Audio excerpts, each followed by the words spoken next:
వాడెవడో మొన్న వచ్చి 2 కథలు చెప్తే అది ప్రేమ అంటే అయ్యా మళ్ళీ ఇదే అదా నా బతుకు. ఈరోజు మన దగ్గరకు ఒక పంచాయతీ వచ్చింది.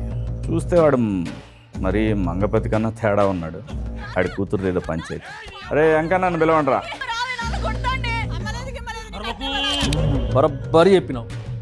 నేను గలీజ్గాండి, కానీ నీ తమ్ముని కూతురు వాని ఎవంతోనో ఒక రూమ్లా 30 నిమిషాలు ఉంటే 6 నెలలు వాడిని కోటు జుట్టు తిప్పించి పిచ్చి కుక్కని తిప్పినావు చూడన్నా.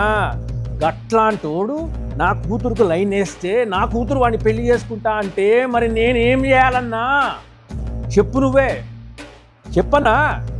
చిన్నప్పుడు ఇంట్లో టీవీ లేదని పక్కింటికి పోయి తొంగి టీవీ చూస్తూ ఉంటే నా బిడ్డ గట్ల గలీజ్గా చూడొద్దు అని చెప్పి లోన్ తీసుకుని మరి కలర్ టీవీ కొన్నా అన్న.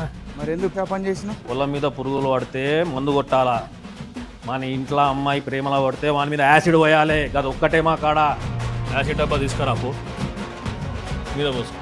ఇంకొక యాంగిల్ ఆలోచిస్తే బాగుంటుందేమో. నా గురించి అంత ఆలోచించలే. నన్ను అడిగితే నేను చెప్తుండే కదా. మజాక్ చేస్తుండే ఆడు. నువ్వు నా జాగాలో ఉంటే ఇట్లా చేస్తావన్నా మంగపతి ఊకుంటాడా? నీ కూతురు వెనకాల పడుతుండా కేసు పెట్టు అన్నా. వాని మీద కేసు పెట్టుడు బుర్ర పెట్టద్దన్నా అని బొంద పెట్టాలి. సో యాసిడ్ పోస్తానంటావు? పక్క మీద పోసుకో. మంగపతి తప్పు రాంగ్ అని చెప్పి ఎవడోడు అరుస్తుందంట కదన్నా. అది ఎవరో చెప్పన్నా. వాళ్ళ ఇళ్ళకి పోయి మెడలు నరుకుతానా కొడుకులని ఒక్కొక్కడిని. ఆడపిల్ల ఉన్న ప్రతి తండ్రి మంగపతే.